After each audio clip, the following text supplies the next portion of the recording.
बेलानगर गांव का रहने वाला रमेश बहुत ही गरीब आदमी था।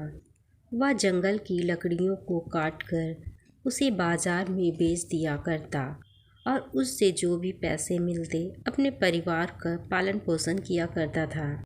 रमेश के परिवार में उसकी पत्नी समीरा और उसके दो बच्चे थे, माही और सितारा। उनके पड़ोस में जुलेखा नाम की एक बूढ़ी औरत रहती थी। उसका कोई भी नहीं था, वह अकेली रहती थी। लेकिन समीरा और रमेश उसकी पूरी देखभाल करते, उसे अपनी माँ की तरह रखते थे। एक दिन जुलेखा बहुत बीमार पड़ जाती है और अपने अंतिम क्षणों में रमेश और समीरा को बुलाकर कहती है, बेटा रमेश और समीरा, तुमने मेरी बहुत मदद की है। बेटा, मेरे पास तुम लोगों को देने के लिए कुछ भी नहीं है, लेकिन बेटा, एक बाबा ने मुझे बहुत साल पहले एक कुकर दी थी जो रखी है। उसने कहा था कि तुम किसी की मदद करोगी तो ये एक जादुई कुकर बन जाएगा। बेटा, वो कुकर तुम रख लो, मैं चाहती हूँ, और तुम किसी की मदद कर देना। मेरे पास कुछ नहीं है बेटा, मैंने किसी की मदद ही नहीं की। बेटा, इसमें खाना बनाते वक्त एक मंत्र कहना, एक कुकर तू सबसे ऊपर, मेरे मन का खाना बना। अब ये मंत्र पढ़ने के बाद ही बेटा ये कुकर काम करेगी अपना। इतना कहकर जुलेखा दुनिया छोड़कर चली जाती है। जुलेखा का कोई नहीं था, इसलिए समीरा और रमेश ही उसके अंतिम संस्कार करते हैं और फिर अपने घर उस कुकर को लेकर वापस आते हैं।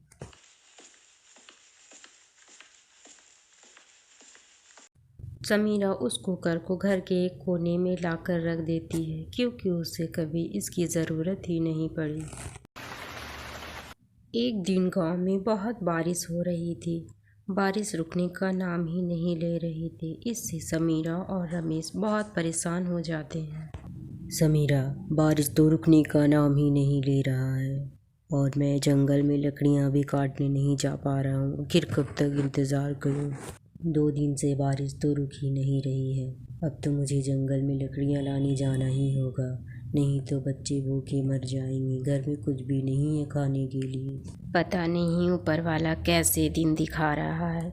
हम भूखे रह लेंगे, लेकिन बच्चे बेचारे भूखे बैठे। तुम जंगल से लकड़ियाँ लाकर करोगे क्या? उन भींगी लकड़ियों को बाजार में खरीदेगा कौन? इतनी बारिश में कौन आएगा तुम्हारे पास? ये बात भी सही है समायरा, लेकिन मैं हाथ पे हाथ रख कर बैठ भी तो नहीं सकता हूँ। कुछ तो करना ही होगा। यहाँ बारिश के डर से बैठकर भी तो भूख से मर ही जाऊँगा। मेरी तो छोड़ो, बच्चे की भूख से क्या हालत हो रही है। अब मुझे तो निकलना ही होगा। इस बारिश से बच गया तो कुछ न कुछ लेकर ही आऊँगा।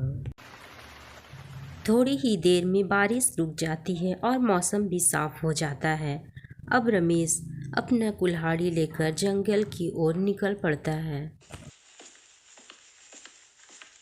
थोड़ी ही दूर रमेश चलने के बाद सोचता है, अगर मैं जंगल जाऊं, लकड़ियाँ काटूं तो भींगी लकड़ी कोई खरीदेगा नहीं, इसलिए मैं मछली पकड़ने चला जाता हूँ।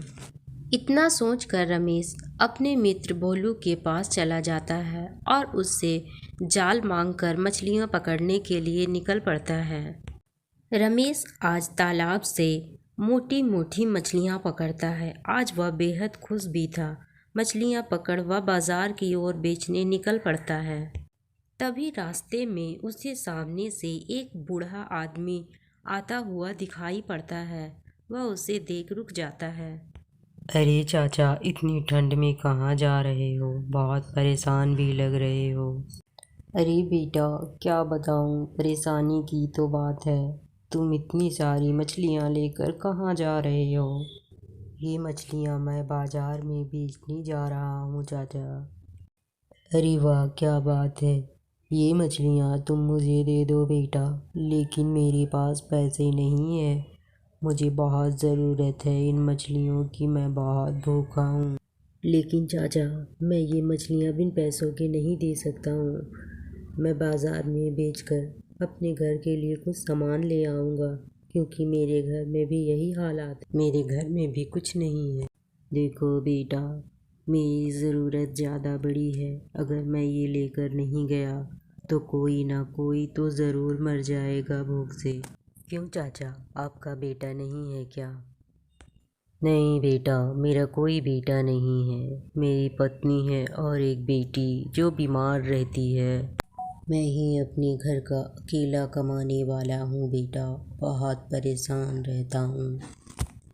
उस बूढ़े व्यक्ति की बातें सुन रमेश को उस पर दया आ जाती है और वह अपनी सारी मछलियों को देकर घर की ओर निकल पड़ता है। रास्ते में रमेश को एक साग का खेत दिखता है। वह सोचता है क्यों ना मैं इन साग को ही ले जाऊं ताकि हमारी भूख मिट जाए। यह सोच वह साग लेकर अपने घर चला जाता है। समायरा, मुझे तो कुछ नहीं मिल पाया, बस ये साग ही मिला है, इसे ही लेकर आ गया हूँ। अब इसे ही बना दो ताकि हमारी भूख मिट जाए। कुछ नहीं तो ये साग ही सही, मैं साग ही बना देती हूँ। कम से कम इसे खाकर जान में जान तो आ जाएगी, वरना सब मर जाएंगे भूखे। लेकिन साग बनाऊंगी किसमें?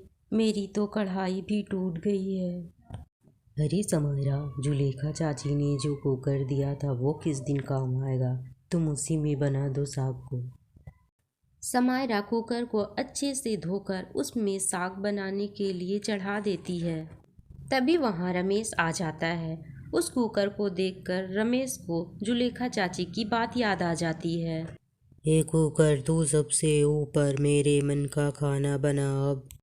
जैसे ही समायरा कुकर को खोलती है उसकी चीख निकल जाती है, क्योंकि उस कुकर में साग नहीं एक स्वादिष्ट सब्जी बनकर तैयार थी। अजी देखिए, ये तो वाकई में कोई जादुई कुकर है। ये देखिए, ये साग नहीं, ये तो बहुत स्वादिष्ट सब्जी बनकर तैयार हुई है। लगता है ये तो वाकई में कोई जादुई कुकर है। मुझे तो यकीन ही नहीं हो रहा अपनी आंखों पर। माँ पिता की आवाज़ सुन बच्चे भी वहाँ आ जाते हैं और यह देखकर बहुत खुश होते हैं। अब बारी बारी से सभी लोग अपनी अपनी पसंद की पकवान बनाते और जादुई कुकर तरह तरह की पकवान बनाती जाती। अब तो सभी के मज़े ही मज़े हो गए थे।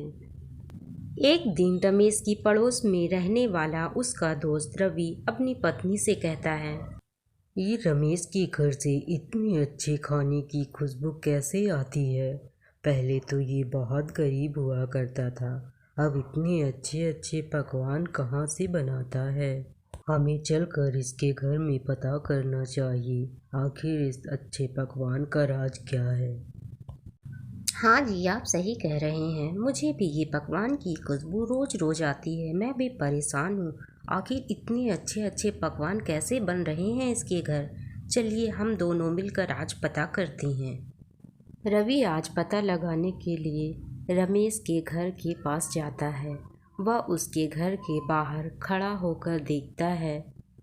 वे लोग समायरा को जादुई कुकर में खाना बनाते हुए देख लेते हैं और रात होते ही वे दोनों कुकर चुराकर अपने घर ले आते हैं। कुकर को तेज आंच कर गैस में चढ़ा देते हैं और उसे खाना बनाने के लिए कहते हैं। बहुत देर होने पर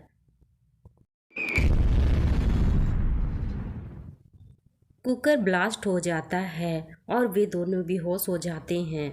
चीख पुकार की आवाज़ रमेश और समायरा भी उसके घर पहुंच जाते हैं। वे दोनों को होश में लाते हैं, लेकिन वे दोनों देखते हैं कि कुकर वापस से ठीक हो गया है। ये देखकर रवि की बीवी कहती है, हम लोगों को माफ़ कर दो, ये हमारी ही गलती की सज़ा है। हमने तुम्हारे घर से ये कुकर चोरी कर लिया था, उसकी सज़ा हमें मिल गई है।